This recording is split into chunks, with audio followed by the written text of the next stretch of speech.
예, 지난 주간 뉴스를 보니까 이제 우리 조국 대한민국에서, 그러니까 우리 밴쿠버 시간 18일 목요일 UN 안전보장이사회의 이사국 선거에서 2013년, 2014년 2년 임기에 비상임 이사국으로 선출됐다 하는 소식을 들었습니다. 96년도에 처음으로 그렇게 한번 비상임 이사국이 됐는데 이번에 두 번째 진출입니다. 이번에 두 번째 비상임 이사국에 들어간 진출 때문에 국제 평화 그리고 안전, 안보 이런 모든 일들을 위해서 국제적으로 주도적으로 참여하게 되고 국제 평화나 안보 분야에서 이렇게 높은 평가를 받은 그런 좋은 결과가 아닌가 싶습니다. 그런가 하면 어제는 더 기쁜 소식을 들었습니다. 우리 조국 인천의 송도시가 환경 분야의 국제기구라고 하는 녹색기후기금 그린 클라이밋 펀드라고 하는 국제기관을 유치하는데 성공했습니다. 이것은 아시아에서 최초로 중량감 있는 국제기관을 유치하게 된 그런 엄청난 뉴스 가운데 하나입니다. 아시아에서는 정말 처음 해보는 것이고 우리나라 역사상 처음인데 그것이 또 단순히 우리끼리만 한 것이 아니라 이 상대, 이 경쟁의 대상이 독일의 본 그리고 스위스의 제네바 같은 그런 쟁쟁한 도시와 끝없이 경쟁하고 엎치락 뒤치락 하면서 역전에 역전을 거듭하면서 승리하게 된 것이라고 해서 더 큰 의미가 있는 것입니다. 이 기관이 이제 인천시 송도에 상주하게 되면 이것 때문에 이루어지는 그 상주 직원들이 수천 명에 해당하고 이 사람들 때문에 부수적으로 우리 한국 사람들의 고용이 창출되어지고 그리고 거기서 이제 부수적으로 발생하는 여러 가지 경제 효과가 정말 대단하다고 합니다. 정부 발표해 보니까 연간 무려 3,800억 정도의 효과를 예상할 수 있다고 하는 것입니다. 이것은 단순히 돈의 문제만이 아닙니다. 경제적으로도 엄청난 결과를 가져오게 되겠지만 글로벌 녹색 성장이라고 하는 세계적인 관심사 그리고 국제적인 화두에서 우리가 정말 중심에 당당하게 서게 된 그 국민적 자부심을 가지게 된 그런 성과라고 생각합니다.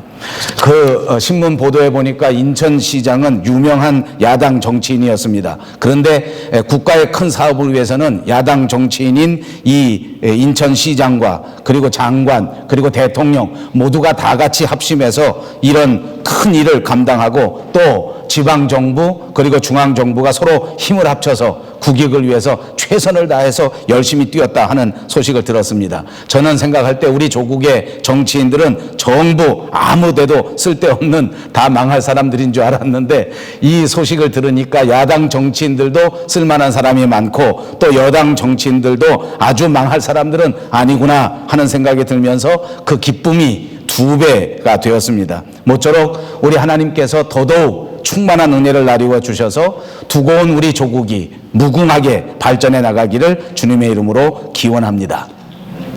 우리가 살아가는 이 세상과 우리가 가야 할 저 하늘나라 천국 하나님의 나라는 크게 다른 점이 참 많습니다. 천국에는 환난 그것이 없습니다. 그리고 오로지 기쁨과 평강만이 있습니다. 그러나 우리가 살아가는 세상에는 기쁨과 평강도 있지만 또다시 환난과 어려움이 우리 삶의 현장 속에 다가오고 있는 것이 현실입니다. 성경에 보니까 예수님의 재림이 가까우면 가까울수록 환난이 점점 더 많아진다고 보도하고 있습니다. 그러면서 예수님이 오실 때가 된다고 하면 역사상 전무후무한 큰 환난이 있을 것이라고 예보해 두고 있습니다. 그런 면에서 환난은 그냥 우리 세상에서 없어질 것인데 있는 것이 아니라 하나님께서 처음부터 만들어 놓으신 하나님의 계획이라고 할 수 있을 것입니다. 앞으로도 우리가 살아가는 이 세상 속에서는 크고 작은 환난이 있을 것이고 점점 더 세상의 죄악이 관영하게 될 것이고 예수님의 말씀대로 이 모든 환난은 점점 눈덩이처럼 더 많아지고 더 커지게 된다는 것입니다. 세계 도처에서 일어나고 있는 그 모든 기근, 지진, 화산 폭발 그리고 테러 사건 이런 모든 것들이 더 많이 일어나게 된다는 것입니다. 이 모든 것들이 다 무서운 일이지만 저는 그 가운데서도 특별히 테러가 정말 무서운 것이 아닌가 그런 생각이 듭니다. 자기 몸에다가 자살 폭탄을 칭칭 휘어감고 그리고 가서 그 폭탄을 터뜨리는 것입니다. 내가 죽더라도 더 많은 사람들과 함께 죽겠다고 하는 그런 발상인데 정말 사람으로서는 생각할 수 없는 악의 축이요 악의 극치라 그렇게 말할 수 있을 것입니다. 우리 조국에는 상대방인 북한이 바로 그런 행동을 합니다. 죽을 바에는 혼자 죽지 않고 남한과 다 같이 죽겠다 그런 생각을 가지고 있는 것 같습니다. 정말 극악한 행위가 아닐 수가 없습니다. 이런 일이 자꾸 발생하게 되면 사람들은 공연히 불안해하고 근심하고 두려운 마음을 갖게 됩니다. 그러나 우리 예수 믿는 사람들은 이런 어려움을 당할 때, 이런 테러를 당할 때, 이런 모든 두려운 일을 당할 때 환난을 두려워하지 말아라 하는 것입니다. 두려워할 필요가 없다고 말씀하시는 것입니다. 오늘 주님이 성경 본문에서 말씀하시는 것처럼 너희가 세상에서는 환난을 당하나 담대하라 내가 세상을 이기었노라 말씀하셨기 때문입니다. 예수님께서 이 세상의 모든 환난에 대하여 승리하신 승리자이신 줄로 믿습니다. 승리자이신 이 예수 그리스도께서 저와 여러분과 끝까지 함께해 주시겠다고 약속해 주셨습니다. 그러므로 하나님이 함께 하시는 한 우리도 이 환난 속에서 결단코 쓰러지지 아니하고 결단코 넘어지지 아니하고 반드시 승리하게 될 것을 믿습니다.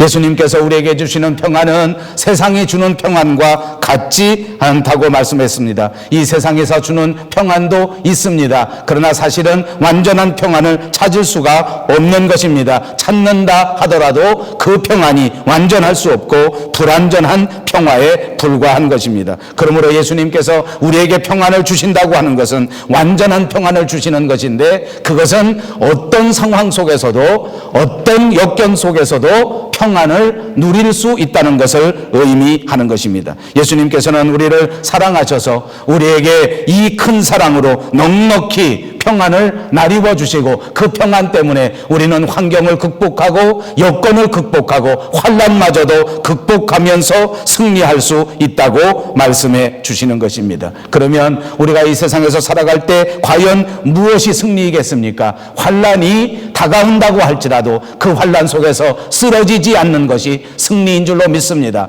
어려운 일을 만난다고 할지라도 그 어려움 속에서 믿음을 잃어버리지 않는다면 그것이 저와 여러분의 승리인 줄로 믿습니다. 끝까지 어떤 여건 속에서도 하나님의 뜻을 포기하지 아니하고 하나님 뜻대로 살아가는 것이야말로 참다운 승리인 줄로 믿습니다. 그리고 이 세상 살면서 때로는 어려운 일이 닥쳐지고 때로는 부족한 일이 생겨지고 때로는 아픈 일이 있다고 할지라도 끝까지 하나님의 뜻대로 살면서 하나님 영광을 위하여 충성할 수 있다면 그것이 저와 여러분이 누릴 수 있는 가장 큰 승리, 가장 큰 기쁨이 될 줄로 믿습니다. 예수 믿는 사람은 그러므로 환경이 좌우하는 것이 아닙니다. 예수 믿는 사람은 그러므로 아무리 큰 환난이 다가온다고 할지라도 두려워하지 않고 담대할 수가 있는 줄로 믿습니다. 우리가 이 환난 가운데에서 도대체 담대할 수 있는 이유가 무엇이겠습니까? 첫 번째 이유가 있다고 하면 우리 인생의 절대 주권이 하나님의 손에 있기 때문인 줄로 믿습니다. 사랑하는 여러분, 저와 여러분이 살고 죽는 것, 우리가 흥하고 망하는 것, 때로는 우리가 부해지고 때로는 우리가 가난해지는 것, 때를 따라 우리가 높아지기도 하고 낮아지기도 하는 것, 이 모든 삶의 주관이 우리 하나님 아버지의 장중에 들려있는 줄로 믿습니다. 하나님의 손에 붙들려 있다는 말씀인 것입니다. 아무리 재난이 온다고 할지라도 결단코 죽는 것이 아닙니다. 아무리 힘든 일이 생긴다고 할지라도 다 죽는 것은 아니란 말입니다. 사무엘상 2장 6절에 보니까 여호와는 죽이기도 하시고 살리기도 하시고 수월에 내리게도 하시고 거기에서 올리기도 하시는도다. 여호와는 가난하게도 하시고 부하게도 하시며 낮추기도 하시고 높이기도 하시는도다라고 고백했습니다. 모든 것이 하나님의 손에 있다는 것입니다.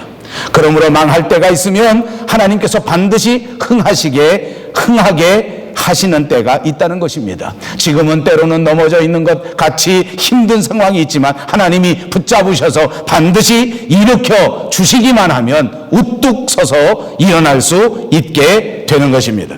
마태복음 10장 28절 그리고 31절에 보니까 몸은 죽여도 영혼은 능히 죽이지 못하는 자들을 두려워하지 말고 오직 몸과 영혼을 능히 지옥에 멸하실 수 있는 일을 두려워하라. 참새 2마리가 한 아사리온에 팔리지 않느냐. 그러나 너희 아버지께서 허락하지 아니하시면 그 하나도 땅에 떨어지지 아니하리라. 너희에게 머리털까지 다 세신 바 되었나니 두려워하지 말라. 너희는 많은 참새보다 귀하니라. 우리가 잘 아는 말씀입니다. 이 말씀을 아멘으로 받으시기를 주님의 이름으로 축복합니다. 참새 한 마리마저도 하나님께서 지켜주시고 하나님께서 주장하시는데 구원받은 저와 여러분 하나님의 자녀를 하나님은 머리카락 하나까지도 셀 만큼 그 세밀하신 사랑으로 그 엄청난 사랑으로 우리를 붙잡으시고 우리를 돌보고 계신다는 것을 꼭 믿으시기를 바랍니다.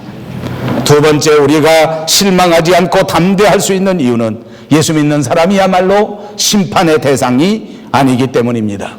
신약성경 요한복음 5장에 보니까 내가 진실로 진실로 너희에게 이르노니 내 말을 듣고 또 나 보내신 이를 믿는 자는 영생을 얻었고 심판에 이르지 아니하나니 사망에서 생명으로 옮겼느니라.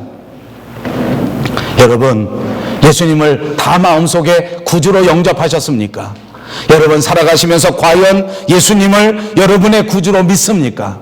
그렇다면 여러분은 영생을 얻었고 사망에서부터 생명으로 옮긴 자들인 줄로 믿습니다. 이제는 완전히 소속이 다릅니다. 이제는 완전히 사람이 달라진 것입니다. 이제는 결단코 멸망받을 자가 아니라 심판받을 자가 아니라는 것을 믿으시기 바랍니다. 이 말씀을 마음속에 꼭 붙드십시오. 그리고 이 말씀을 마음속에 그대로 믿으시기를 바랍니다. 이 말씀을 붙잡고 이 말씀을 믿는다면 우리는 심판받을 자가 아니기 때문에, 우리는 결단코 세상에 속한 자들이 아니기 때문에, 우리는 결단코 세상에서 망할 자들이 아니기 때문에 실망할 필요가 없습니다. 절망할 필요가 없습니다. 고민할 필요도 없는 줄로 믿습니다. 로마서 8장 1절과 이전에는 유명한 말씀이 있습니다. 그러므로 이제 그리스도 예수 안에 있는 자에게는 결코 정죄함이 없나니 이는 그리스도 예수 안에 있는 생명의 성령의 법이 죄와 사망의 법에서 너를 해방하였느니라 말씀하셨습니다. 그렇습니다. 예수님께서 이 땅에 오셔서 십자가를 지심으로써 저와 여러분의 모든 죄가 다 없어지고 모든 죄에서 해방되게 된 사실을 꼭 믿으시기 바랍니다. 예수님의 십자가야말로 우리의 죄를 책임져 주시는 큰 구원의 사건입니다. 요한복음 1장 11절 12절에는 예수님께서 자기 땅에 오매 자기 백성이 영접하지 아니하였으나 영접하는 자 곧 그 이름을 믿는 자들에게는 하나님의 자녀가 되는 권세를 주셨다고 말씀하셨습니다. 예수님을 믿고 예수님을 영접한 사람에게는 하나님의 자녀가 되는 권세를 주셨습니다. 이제 우리는 하나님과 관계없는 사람이 아니라 하나님의 자녀가 된 것입니다. 하나님의 자녀는 무엇입니까? 하나님의 사랑을 받을 대상입니다. 하나님의 자녀는 무엇입니까? 하나님께서 나리워 주시는 축복을 받을 하나님의 대상입니다. 하나님의 자녀는 무엇입니까? 하나님의 귀한 것들을 모두 다 상속받을 상속자인 줄로 믿으시기를 바랍니다.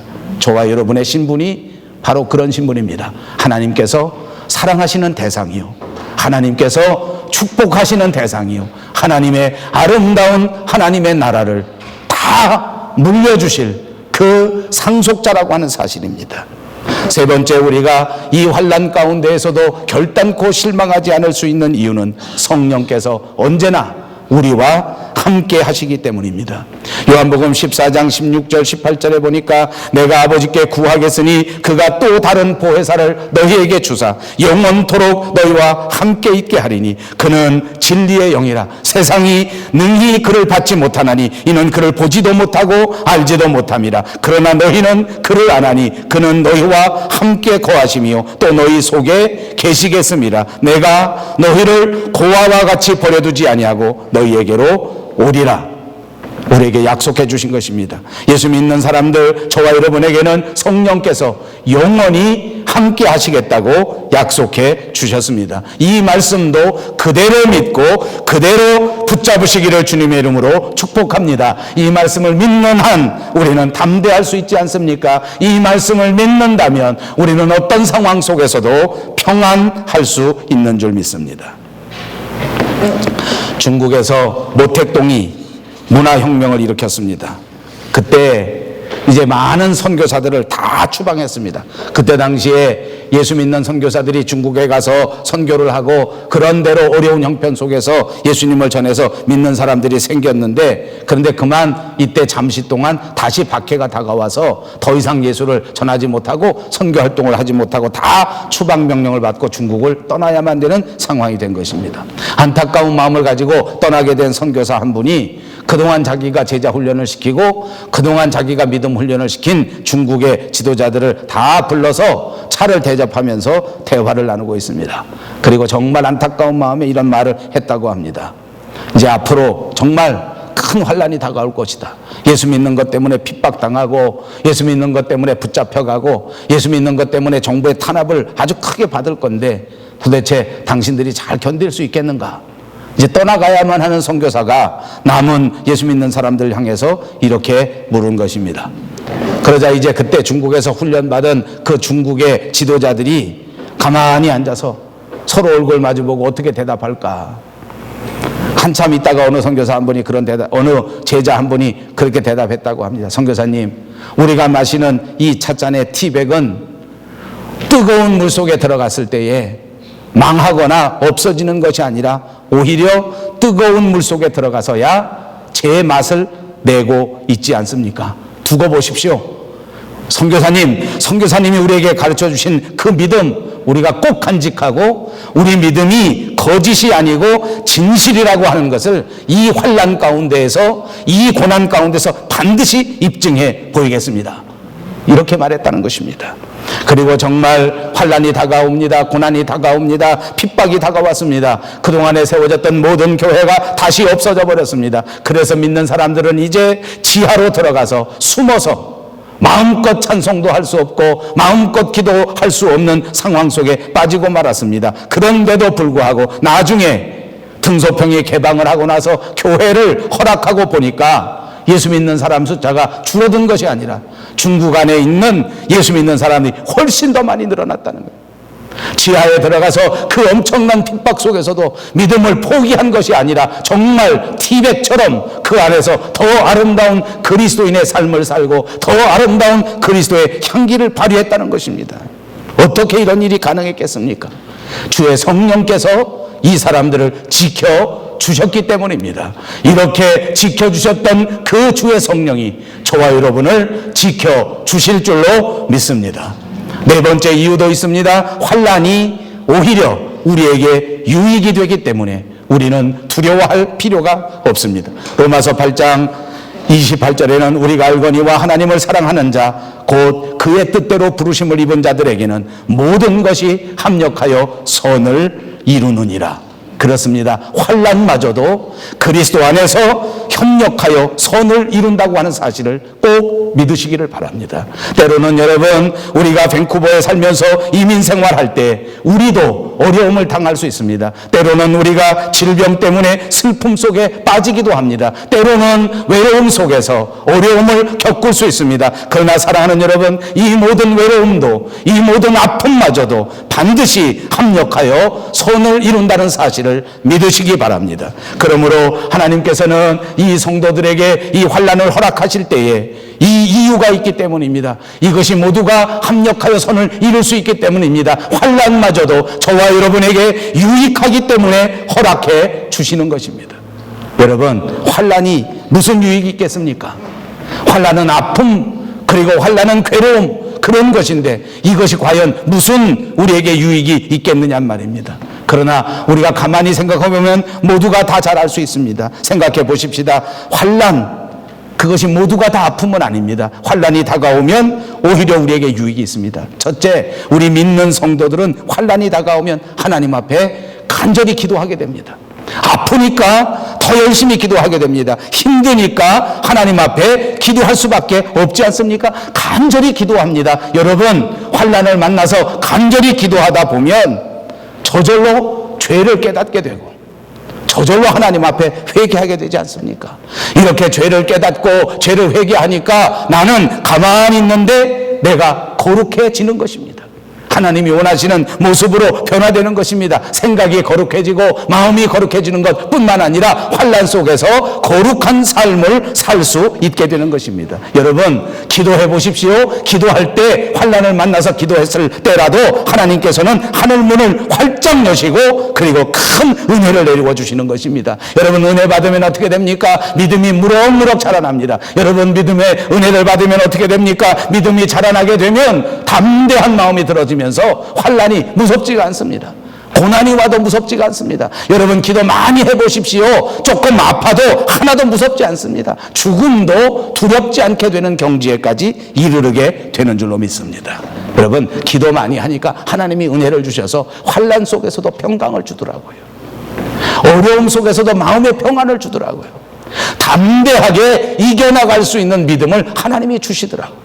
이건 환난이 우리에게 주는 유익이라 그 말입니다. 또 있습니다, 유익이. 하나님이 함께 하시는 것을 구체적으로 체험하게 됩니다. 여러분, 우리가 세상 살면서 예수 믿는다고 하지만 평안할 때는 하나님을 잊어버리기가 쉽습니다. 그런데 환난 때에 보면 하나님이 구체적으로 어떻게 역사하시는가 하는 것을 그야말로 체험하게 되는 것을 많이 봅니다. 여러분, 환난이 닥쳐오면 하나님이 나를 지켜주시는 것을 체험하게 돼요. 구약 성경에 보니까 애굽에 10가지 재앙이 내렸습니다. 무시무시한 재앙이 계속해서 한 번만 오는 게 아니라 10번씩 계속해서 내려오는 것입니다. 그런 가운데 하나님의 택한 백성 이스라엘 사람 어떻게 됐습니까? 다 같이 환난을 당하고 다 같이 10가지 재앙을 당했지만 이스라엘 사람들 가운데 한 사람도 죽지 않았습니다. 한 사람도 다치지 않았습니다. 하나님이 택한 백성 그 어떤 사람도 머리카락 하나 상하지 않았습니다.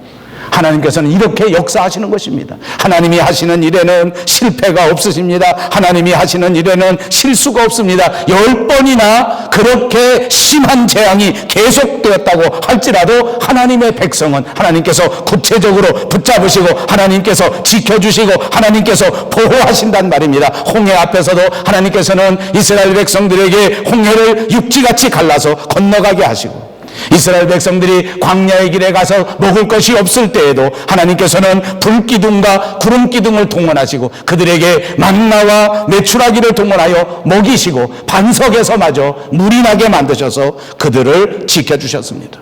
여러분, 평안할 때는 이런 일을 보지 못합니다. 그런데 어려운 일 당할 때, 광야길을 당할 때에는 이런 일을 눈으로 보게 되고 체험하게 된다는 것입니다. 그러므로 여러분, 환난 날에 오히려 하나님을 결정적으로 체험할 수 있는 기회가 된다라고 생각하시고 환난을 두려워하지 마시고 오히려 환난 가운데 기뻐하는 성숙한 신앙인들이 꼭 되시기를 바랍니다.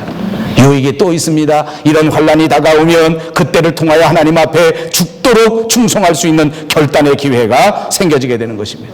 여러분, 스데반이 신앙생활할 때에는 정말 큰 환난이 다가왔습니다. 예수 믿는다는 것 하나 때문에, 예수님을 전한다는 것 하나 때문에 핍박을 당하고 어려움을 당하고 그것뿐만 아니라 붙들려서 여러 사람들 앞에서 매를 맞습니다. 그리고 여러 사람들 앞에서 돌에 맞았습니다. 예수 믿는다는 이유 때문에 돌에 맞아 죽게 됐습니다. 엄청난 박해입니다. 스데반만 그랬던 것이 아닙니다. 그때 예수 믿는 사람들은 이 엄청난 박해 때문에 온 세계 각지로 다 흩어졌습니다. 그런데 역사상 보니까 어떻게 됐습니까? 환난을 피해서, 핍박을 피해서 무서워서 전부 도망갔는데 결과를 놓고 보니까 하나님께서 이 믿는 사람들과 함께 한 것입니다. 흩어져서 어디에 가든지 하나님이 담대한 믿음을 주신 것입니다. 하나님이 어디에 가든지 동행하시면서 함께 하시는 것입니다. 그러니까 이 사람들의 마음에 새로운 용기가 생겼습니다. 내가 흩어져 갈지라도, 내가 피해 갈지라도 나는 담대하게 하나님의 말씀을 전해야 되겠다. 때를 어떤지 얻지 못하든지 주의 복음을 전해야 되겠다. 내가 피난을 가지만 거기 가서도 하나님의 사명을 다해야 되겠다. 나는 죽으면 천국 가니까 비록 죽더라도 겁날 것이 없다. 그래서 안디옥으로 흩어졌던 그 많은 유대인들이 그 숨어 다니는 삶 속에서도 만나는 사람에게 다 복음을 전했습니다. 다 은혜를 전했습니다. 이었더니 엄청난 일이 벌어집니다. 안디옥에 있는 수많은 사람들이 복음을 받아들입니다. 그리고 받아들이는데 그냥 받아들이는 것이 아니라 그야말로 쩝쩝 받아들입니다. 그냥 주는 대로 다 마음속에 믿어버리는 것입니다. 그리고 얼마나 열심을 내는지 안디옥에 교회가 생겼습니다. 그것이 핍박 가운데 생기는데 그냥 생겨지는 것이 아니라 인류 역사상 가장 큰 부흥을 이루는 아름다운 교회가 안디옥에 생겨졌습니다. 얼마나 열심히 믿었든지 주변에 있는 사람들이 보고 안디옥에 있는 사람들을 그리스도인이라고 부르는 역사가 있게 된 것입니다. 환난이 있었습니다. 핍박이 있었습니다. 그러나 동시에 성령의 역사심이 있었기 때문에 가능한 것입니다. 사도 바울은 평생을 바쳐 주의 일을 한 사람입니다. 그러나 그를 다른 지각에서 보면 어떻습니까? 예수 믿느라고 매일같이 쫓겨다니고 피해다니고 붙잡혀다니고 매일같이 감옥 속에 들어가 있었습니다. 그런데 사도 바울의 간증을 보니까, 사도 바울이 기록을 남긴 성경책을 보니까 그는 한탄과 슬픔과 원망과 불평을 적어놓은 것이 아니라 그의 서신 전체에 기쁨과 평강이 충만했습니다. 감옥 속에서도 기쁨이 충만했습니다. 감옥 속에서도 하나님 앞에 늘 찬송을 불렀습니다. 어떻게 그렇게 할 수 있었겠습니까? 그가 핍박을 당하고 그가 환난을 당하고 그가 구속을 당했지만 그 마음을 지켜주시는 성령께서 사도 바울과 함께해 주셨기 때문입니다. 오순절 마가의 다락방에 있었던 제자들은 두려움 속에 몸을 부들부들 떨고 있었지만, 그러나 그 마가의 다락방에 내렸던 성령 충만의 역사가 이제는 더 이상 로마의 총칼을 두려워하지 않는, 이제는 더 이상 죽음마저도 두려워하지 않는 복음의 위대한 전사로 변화시켜 버린 것 아닙니까? 그것 때문에 오늘날 전 세계에 주의 복음이 퍼져 나간 것입니다. 성령 충만하면 두려워하지 않게 됩니다. 성령 충만하면 근심하지 않게 됩니다. 성령 충만하면 담대하게 되는 줄로 믿습니다. 성령 충만하면 승리하게 되는 것을 믿습니다. 사랑하는 여러분, 모두가 성령 충만하셔서 우리의 삶의 현장 속에서 승리하는 저와 여러분 되시기를 주님의 이름으로 축복합니다. 기도하겠습니다. 자비하신 우리 하나님, 참 감사합니다. 우리가 환난을 당하나 담대하게 예수 그리스도와 함께 세상을 이길 수 있는 자들로 삼아 주시옵소서. 예수님의 이름으로 간절히 기도하옵나이다. 아멘.